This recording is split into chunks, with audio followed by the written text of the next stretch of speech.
ਲਓ ਸੱਜਣੋ ਤੇ ਮਿੱਤਰੋ, ਫੈਸਲਾਬਾਦ ਦੇ ਥਾਣਾ ਸੰਦਲਬਾਰ ਦੇ ਇਲਾਕੇ ਦੇ ਵਿੱਚ ਪੁਲਿਸ ਦੀਆਂ ਵਰਦੀਆਂ ਪਾ ਕੇ ਡਾਕੂਆਂ ਨੇ ਜਨਾਬ ਪੂਰਾ ਮਸਦਾ ਲੁੱਟ ਲਿਆ। ਕੁਰਬਾਨੀ ਦੇ ਜਾਨਵਰ ਉਹਦੇ ਵਿੱਚ ਲੱਦੇ ਹੋਏ ਸੀ ਤੇ ਮਸਦਾ ਲੁੱਟਣ ਦੇ ਨਾਲ ਮਸਦਾ ਵੀ ਨਾਲ ਲੈ ਗਏ। ਵਾਕਿਆ ਕਿਸ ਤਰ੍ਹਾਂ ਪੇਸ਼ ਆਂਦਾ, ਕਿਹੜੀ ਜਗ੍ਹਾ ਦਾ ਵਾਕਿਆ? ਜਨਾਬ ਸਨਾਉਲਾ ਨਾਮੀ ਡਰਾਈਵਰ, ਟਰੱਕ ਡਰਾਈਵਰ 142 ਚੱਕ ਖਾਈ ਹੀਰਾ ਕੁਰਬਾਨੀ ਦੇ 6 ਜਾਨਵਰ ਲੋਡ ਕਰਕੇ ਜਨਾਬ ਲੈ ਕੇ ਜਾ ਰਿਹਾ ਸੀਗਾ।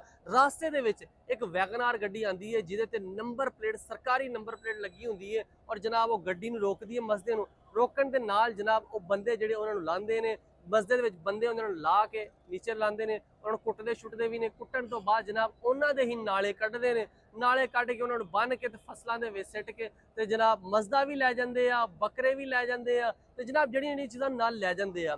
ਅਫਸੋਸ ਵਾਲੀ ਗੱਲ ਇਹ ਵਾ ਕਿ ਪੁਲਿਸ ਦੀਆਂ ਵਰਦੀਆਂ ਪਾ ਕੇ ਇਹ ਡਾਕੂ ਸੀਗੇ। ਕੌਣ ਸੀਗਾ ਇਹ ਹਾਲੇ ਤਾਈਓ ਨਹੀਂ ਕੀਤਾ ਜਾ ਸਕਦਾ, ਲੇਕਿਨ ਜਿਹੜੀ ਰਿਪੋਰਟ ਹੋਈ ਆ ਉਹਦੇ ਵਿੱਚ ਲੋਕਾਂ ਨੇ ਦੱਸਿਆ ਵਾ ਕਿ ਜਨਾਬ ਪੁਲਿਸ ਦੀਆਂ ਵਰਦੀਆਂ ਪਾਈਆਂ ਹੋਈਆਂ ਸੀ, ਡਾਕੂਆਂ ਨੇ ਪਾ ਕੇ ਗਏ ਆ। ਔਰ ਦੂਜੀ ਗੱਲ ਇਹ ਵਾ ਕਿ ਜਿਹੜੀ ਗੱਡੀ ਸੀਗੀ, ਜਿਹੜੀ ਸਰਕਾਰੀ ਨੰਬਰ ਪਲੇਟ ਲੱਗੀ ਗੱਡੀ, ਉਹ ਗੱਡੀ ਕਿਹਦੀ ਹੋ ਸਕਦੀ ਆ ਜਾਂ ਸਰਕਾਰੀ ਨੰਬਰ ਪਲੇਟ ਕਿਸ ਤਰ੍ਹਾਂ ਲੱਗ ਸਕਦੀ ਆ? बड़ा अफसोसनाक ये वाकया वा। ये हुण देखो पुलिस ने अपनी कार्रवाई शुरू कर दी है। पुलिस ने कहा जी असीं वाकया दा नोटिस लै लैने आ, देखदे आ किहड़े डाकू आ। लेकिन अफसोस वाली गल ये वा, अगर वो डाकू आ ते डाकुआं कोल पुलिस दी यूनीफॉर्म कित्थों आ गई आ? अगर नहीं तो फिर फैसला तुसीं आप कर लेना वा जनाब, कौन शहरियां लुट रहा वा ते कौन शहरियां नूं बचा रहा वा।